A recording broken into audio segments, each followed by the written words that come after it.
Good morning, Midsayap. Good morning, Central Mindanao. Happy Saturday morning po sa lahat ng ating mga suking tagapakinig sa inyong paboritong programa tuwing Sabado at Linggo ng umaga, ang para lang pangkapayapaan. Good morning mga kaibigan. Good morning, Central Mindanao. Live na live tayo ngayong umagang ito. It's Saturday mga kaibigan. It's February 16, 2013. At sa lahat po ng mga nagbi-birthday, happy birthday po sa inyong lahat. At syempre, ganoon na rin sa ating kasama dito sa opisina ngayon at dito sa studio. Walang iba kundi ang ating birthday celebrant na si Isa Villanueva. So, happy birthday Isa at magandang umaga sa iyo. Thank you, Mark. Yes, ulitin mo kasi hindi ko na-on yung mic mo.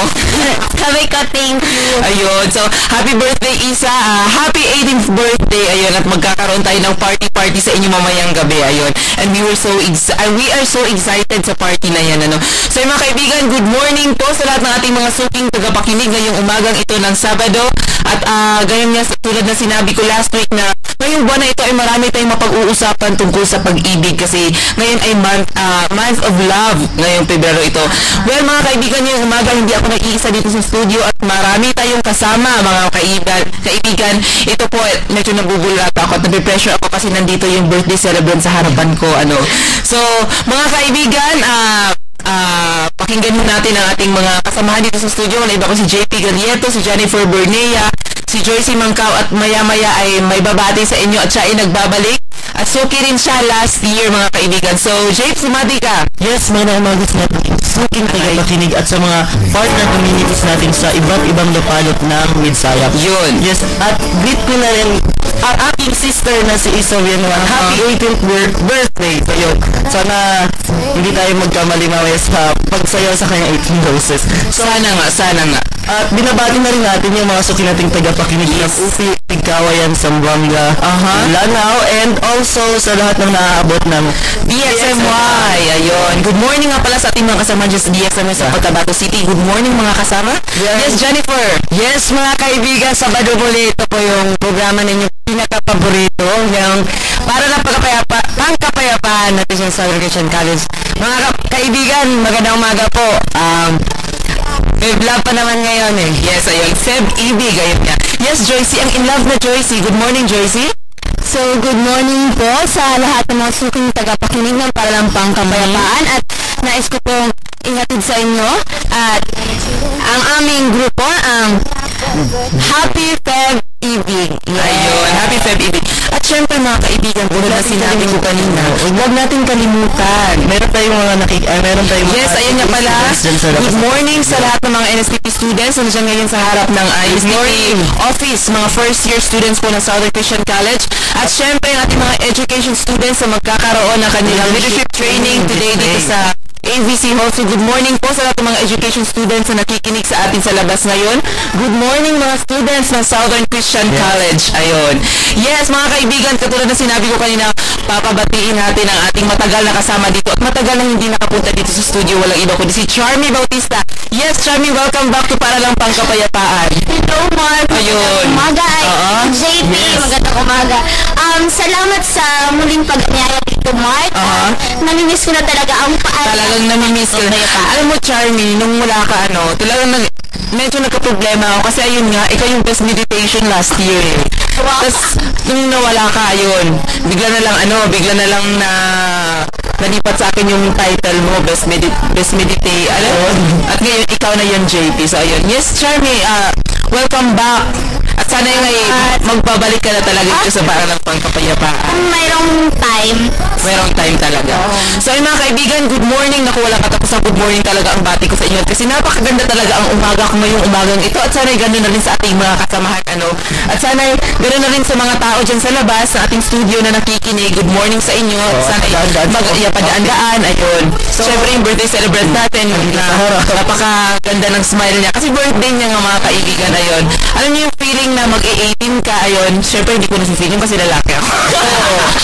Bago po niya tayo magkalimutan sa ating mga dapat pag-usapan ng umaga, pwede ko kayong makibahagi sa aming talakayan at usapan. Ang usapan natin ngayon, Mark, ay tungkol sa mga how to let go of past lovers at kung ano yung mga sinyales na dapat ka nang mag-move on sa inyong mga past lovers. Pero mga kaibigan, bago yan, muna namin kayong imbitahan na na sumali sa aming diskusyon ngayong umagang ito at maaari kayong mag-text sa mga numerong pwede mo kayong makatext sa numerong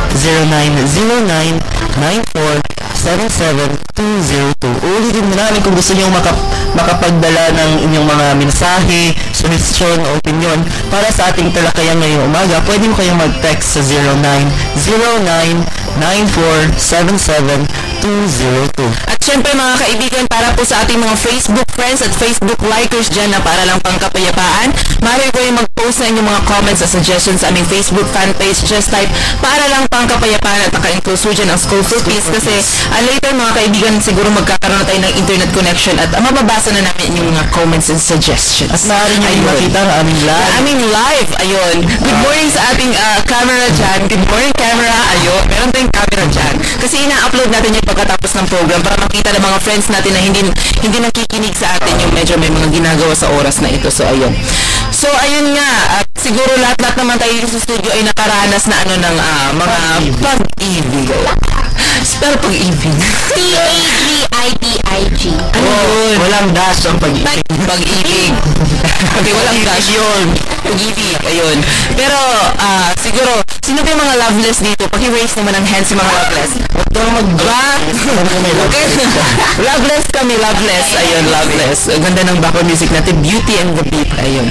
So, JP, ano ba yung una dyan ng mga ways paano mag-let go sa ating mga past lovers? So, first way is to get real about what was. So, we are most magnetically attracted to people who embody the characteristics of our parents or early caretakers because we unwittingly seek in a partner someone who will re-endure our childhood wounds. So, sinasabi dito na tayo, how to let go of the past is naghahanap kasi tayo ng partners in life na ideal like what our parents are. For example, yung traits ng mother mo which is very caring, you found it in a woman. So, you are more attracted to that person. So, one way to get or to let go of that past or na nag-break one way to let her go is to get real about what was going on with yourself. Siyempre, JP, bago yan, kukumustahin mo natin at i-greet mo natin ng good morning ang ating one of the Faculty of College of Teacher Education. Yes, ma'am, good morning. At bumating muna kayo sa ating mga sakinig na pakinig. Sige na, ma'am, huwag kayong mahiya. Hi, good morning! Ayun. So, narinig ko si Ma'am Joy Pajarito. So, si Ma'am ay isang faculty ng College of Teacher Education. Ayun. Yes, good morning. Pero bago natin tatapusin yung ating sa ating mga nasaliksik yung mga personal views muna natin. Paano ba tayo mag-move on sa ating mga past lovers? Mauna ka dyan, Jennifer. Para sa akin, para maka-move on ay parang yung sarili ko binibisi ko na lang para hindi ko na maisip, para mas ma-focus ko pa yung dapat kong gawin sa hinaharap. So, nagbibisi-bisihan ka. Yes. Pero I know at the back of your mind, siya pa rin nag-inisip. Sige, sama ako. Yes, Joyce, yung nakasaya yata na tawa mo. Ikaw na. Wala naman akong experience sa love. Kaya Talaga? So, sino yung inaantay mo? Crush lang. Crush lang. Crush lang muna, may limitation pa kasi. So, sa akin, kagaya lang sinabi ni Jennifer na magbibisi-bisihan din ako if mangyayari yan sa akin. Yan, yun lang siguro. And just to remind you sa ating mga tagapakinig, from caller 7702, Ay, mga kaibigan. sira pa po kasi yung aming tinatawag yung phone patch. Hindi pa po kami tumatanggap ng tawag ngayon. So, baka, Maybe by next month. by next month. Kasi araw-araw.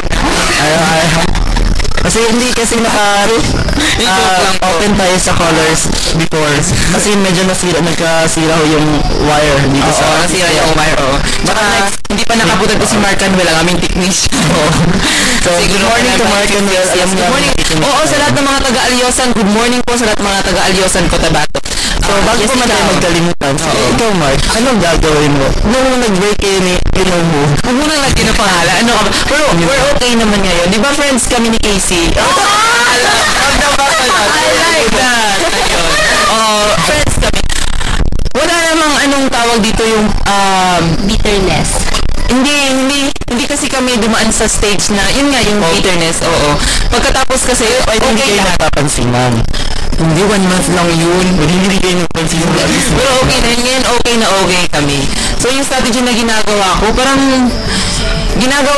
normal na araw, yung araw-araw pagkatapos nun, ginagawa kong normal lahat-lahat. Yes, Isa? Ikaw naman? Ano yung mga strategy na ginagawa mo para makalimutan mo yung mga past lovers mo? Natatawa ata si Dora sa topic natin ngayon. Pero naman, nakaka-relate. Yung simple lang. Tanggapin mo na tapos na and then try to move on by making yourself busy at saka accept mo na lang na you're not meant to each other talaga. And there's one person na really meant for you tapos yun yung tao na magpapasaya sa'yo. Ikaw, Dorel, natatawa ka kanina.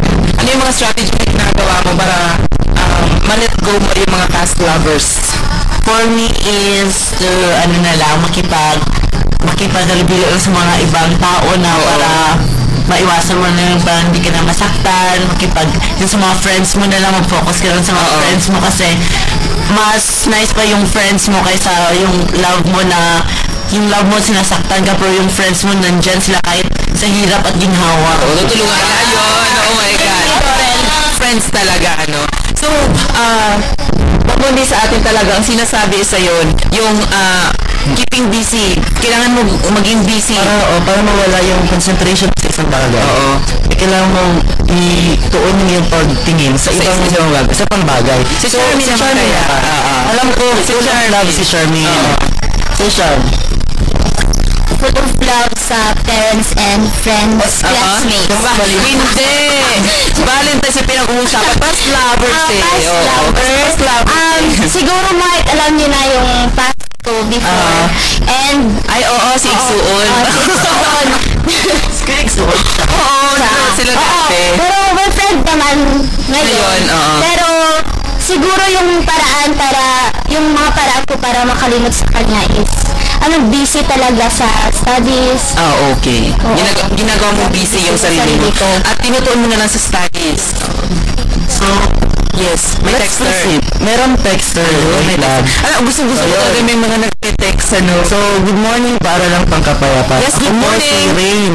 Second year accountancy at Notre Dame University. Notre Dame University of Cotabato City. I had a relationship 6 months ago. Simula ng breakup namin, until now, hindi ko siya makalimutan. Dahil sa kanya, ko lang na-feel na complete ako. Then, maganda po yung memories namin. Please give me a sign para makalimutan ko na siya and to start new relationship. Thank you po. So, yun. Humingi ng advice. Humingi siya na. O pa naman hinga ng advice. Andito meron din tayo kasi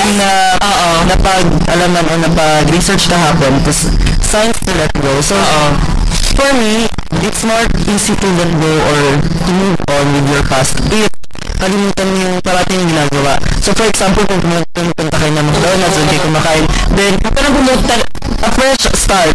Sorry. Nag-plug ka pala, baby. Ilang bayad sa'yo nun? Just kidding. So, yun. For example, pumunta kayo sa isang mga restaurants or food chains, first step on moving on is to stop going to that food chains or sa mga usual na ginagawa nyo. If you are sad, if both of you are sad and you eat ice cream, then therefore, para mas mas mapagaling yung pagkalimot mo sa kanya, why not try to do other things? So, huwag kang doon sa ginagawa mo. Kasi maalala mo siya. Tapos, for example, pupunta kayo isang food chain, tapos yung inupuan nyo pa nung kayo pa, nung kayo inupo nung ikaw na lang mag-isa, diba? Ano iisipin mo? Tapos iiyak-iyak ako na lang mag-isa. Ba't ka pa pumupunta dyan?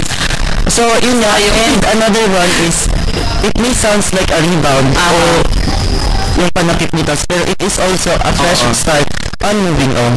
So, pinapaalam namin yung mga... Yes!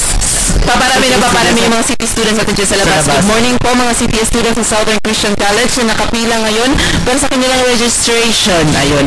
So, ayun nga sinabi mo, JP, diba?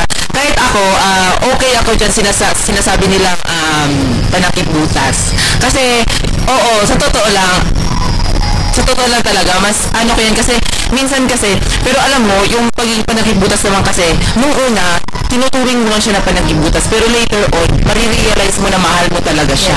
Yes. Yun. At saka, yun, isa din yan sa paraan kasi na makakalimutan mo talaga yung, past. Based on my own ano lang yan. Pero depende sa inyo. Pero sa Sabi nga nila, diba, experience is the best teacher. So, as what I have experienced, as what everyone has experienced, masasabi naman talaga natin na making yourself busy and putting your attention to something or someone is helping you to move on. For example, hindi naman may kakaila ng high school life natin dito. Pero lahat naman tayo dito kolehiyo na. Oo, lahat. Nakadaan tayo sa mga sinasabi natin first love, yung mga ganung terms o yung mga fling-fling during high school. And we are so emotional during our high school na nung nag-break tayo, feeling natin hindi tayo makapag-move on. Pero what we have learned there is that everything changes. So, as time pass by, nalilimutan natin yung mga problema o yung mga pinagdaanan. And a fresh start to that is don't do the things that you usually do when you were still on pa kayo in a relationship. So, that's all we can advise, Rain. Sana rin ay Sana rin ay nakapulutan ko ng aral. Oo. Pero yun know, Rain, yung advice naman namin is it's up to you kung masusundin mo o hindi. Pero yun nga, maganda naman yung advice namin. Hindi naman sinasabi namin na you have a rebound. Hahanap ka agad ng ibang babae na ipagtutunan mo ng pagmamahal. Kasama natin si Mami Roche kasi yun yung pinakamatagal mag-move on. 1 year yung makapag-move on. 3 years yung makapag-move on. Yun nga. So, next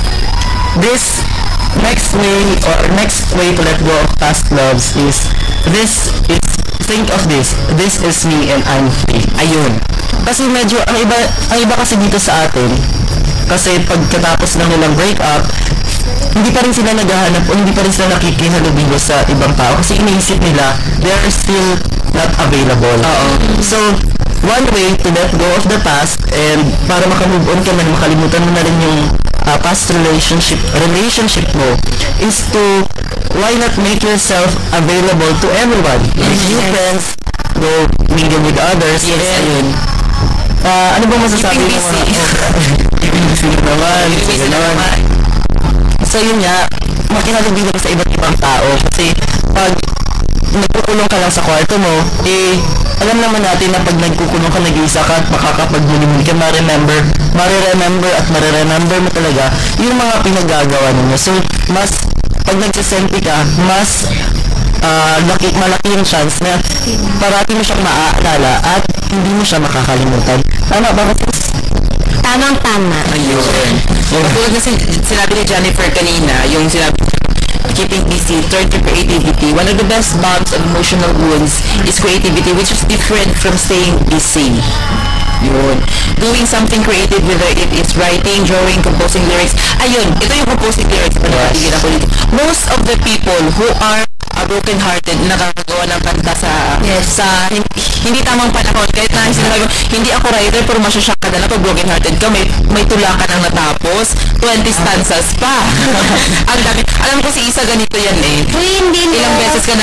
Ilang beses ka nang gumawa ng to, tapos pinapabasa mo pa sa amin. Ay, hindi kasi, hindi lang yung broken hearted eh, kasi pati in love, gumagawa ka ng ano. Pag in love ka at broken hearted, parang same feeling. Gusto mong masabi sa iba yung feelings mo. Pero pag sabihan mo rin yung iba, sabihan ka na OA ka masyado. So, idaan mo na lang. So, ang number one outlet mo ngayon is paper and pen. Yeah. Ayun. So that's the defense mechanism of being a human. Kasi tayo gusto natin as a human being, gusto natin may nakikirami sa atin. That's why we open ourselves to everyone na pag merong may nangyari i-share mo agad. So, at dahil dyan, nag-text si Rain, sabi niya, thank you daw. At dahil nakatulong daw yung advice natin sa kanya. Maraming salamat, Rain. Thanks for listening. Pero ko, sa dinabi-dabi pa naman ng mga istasyon no? So, ayun, maraming salamat. Siyempre, Notre Dame pa. Ayun, magandang umaga sa inyo at sa lahat po ng mga taga Cotabato City. At syempre sa tita ko nandyan yun sa PCL. Good morning po sa inyong lahat sa Igaran family. At syempre sa Pingkawayan. So good morning kuya at tama ka, ang friend marunong pa mag-advise, ang BF hindi marunong. Umintindi sa GF niya. Thanks for coming from Joy of UP. So, yes, Joy. Thank you for listening, Joy. So ayun, sabi niya, mas mabuti pa rin yung friends kaysa sa BF. nakakapagbigay ng advice. Ayun. So, yun nga. Ano yung audience sa labas? Insecure tuloy ako. Ayun. So, oo nga, may point siya. Pero, siguro, wag naman natin siguro, ano pangalan niya? Joy. Joy, wag naman siguro nating i-generalize lahat kasi hindi naman lahat ng boys gano'n na hindi nakakapagbigay ng advice. Actually, merong boys naman talaga iba na nakakapagbigay ng advice. Na boys na yung boyfriend mo talaga, hindi yung boy na friend mo lang, hindi boyfriend mo talaga, karelasyon mo talaga. Yes. Depende kasi sa personality ng tao eh. And hindi naman natin talaga naman natin masasabi na as a relationship or a partner in life, nagkakaroon talaga ng mga flaws yung pag-open up sa isa't isa. Dahil meron kayong mga bagay na gusto mong sabihin sa isa't isa pero nahihiya kayo. That's why sa friends nyo kayo nakakapag-converse or nakakapag-usap. At syempre, nakakapag-seek rin ng mga advice. Oo. Pero maghanap ka ng mga friends mo na mapubuti yung utak o yung mga syunga-syunga kasi baka anong advice ibibigay sa'yo. Mag-ingat ka. Lalo rin dito sa studio. So yun nga, and another way, kung mas gusto nyo maranasan pa yung mga ways to let go of past loves, pwede nyo kayo magbasa ng mga Wattpad. Oo, ayun. Marami talaga dyan sa mga social networking. Social networking sites. Napakarami talaga mga I've read ebooks. Stories. Yes, tama. Ayun. 11 ways to 11 ways to, and we offer 11 ways to forget your ex-boyfriend. This is a very good story. Ito yun. Mahaba yung So, first, for you to forget your ex-boyfriend is to put away all remnants that remind you of your ex. So, ayun. Ibig sabihin nito kung ano yung binigay niya sa'yo, ano yung mga remembrance niya sa'yo. Sunugin mo. Sunugin mo para... Bibigyan ka ng bahay. Kasi diba, meron kasi dun sa story na binigyan siya ng boyfriend niya ng stuffed toy na tinuring niyang anak. Tapos nung sinunog, sobrang panghihinayang yung naranasan niya. Pero, tapos nun, parang na-realize niya na stuffed toy lang yan, and then kung meron pa yung stuffed toy na yun, parang nakukulong ako dun sa memories namin. So next is, make his name a bad word. Ano yun? Tapos, do new things that will keep yourself busy, indulge yourself, meet new people, entertain suitors, go out on a date, have at least 3 hours call with a guy you dated recently, enjoy his company, evaluate your feelings, at saka yung pinakalas, dare to fall in love again. Ayun. Hindi kasi may mga ibang tao na kapag na-broken hearted na, natatakot na umibig ulit kasi yun nga baka masaktan ulit. So ayun, dare to fall in love again mga kaibigan para po, yun nga, malipat natin yung ating attention sa ibang tao. Pero yung sinasabi nila pa nakatutas. hindi naman siguro lahat. Pero most of the time, ganun nga. Tama talaga yung number 1 pa lang is to put away the remnants of your ex. Yun yung sinasabi namin na bahay, sunugin mo. Hindi lang naman gamit yun. For example, is the memories that comes to you when you see those things. Yun yung problema kasi. Ang mga memories, mas mahirap kasi kalimutan yung memories kaysa sa mga bagay na binigay sa'yo. So, yun. At meron siyang mga nag-text. So, thank you sa mga nag-text sa umagang ito. And, so, nakalagay nga, turn up to creativity. Turn up to creativity. Yun yung sinabi ko kanina. Very creative enough. So, ilagay mo yung pain or sorrow na nararamdaman mo sa love mo, you turn it into artworks. So, binabati rin natin si Ate Leia, coordinator ng Teatro Mananawi na dito sa studio ngayon. Morning, Ate Leia. Bagong gising ata. Alam naman natin na si Ate Leia galing pa talagang pero congratulations kasi kahapon natanggap siya sa screening ng Pinipining Pigkawaya. Naman. So, si Ate Leia, meron siya makakarasan kasi pag sinasabi ko sila. Sige na, Ate Leia, naiiyak. Ganda, sarap video ni Ate Leia habang gumaganon siya. Saya mo na lang natin. Parang Sa Ate Leia, ano ba yung mga parang nasasaniban ng magandang espiritu? Yung nasabi natin na ikaw naman itong pinaka mas na-experience sa buhay sa atin. 3 years of being in love. 3 years na ba? 3 years. 3 years. 3 years of being in clubs. Yes, first year kami sa ano. You know. So, Ate Leia, ano ba yung mga nagbibigin na? Parang hindi ko tinatawag. Ate Leia, ano ba yung mga na-feel mo? Busy ata si Ate Leia. So, yun mga kaibigan. So, at saka bago mo pala, we are down to our last 5 minutes, ano. So, tawagin mo si Ate Ling at we would like to invite you, mauna muna siguro yung Junior Media Corps Group. So, mga kaibigan, we would like to invite you sa aming photography contest, first photography contest of Junior Media Corps Group na magaganap sa February 27 po ang ating culmination. At syempre, ang ating ang pagpasa po ng mga entries ay from last February 11 to 23. Malapit na. So, hanggang 23 na lang po kami tatanggap ng mga entries ninyo at maximum of 5 entries per participant at ayun nga. At lahat-lahat po ang qualified lang po dito na sumali ay mga students po ng Southern Christian College from elementary to college. Open category po ito lahat. At kung sino po yung willing sumali, join po at meron po tayong 30 pesos na ano ba tawag dito? Na submission fee. Ayun. Yes, Ate Ling, for the arts month. Ano po yung activity natin? Okay, sa lahat ng mga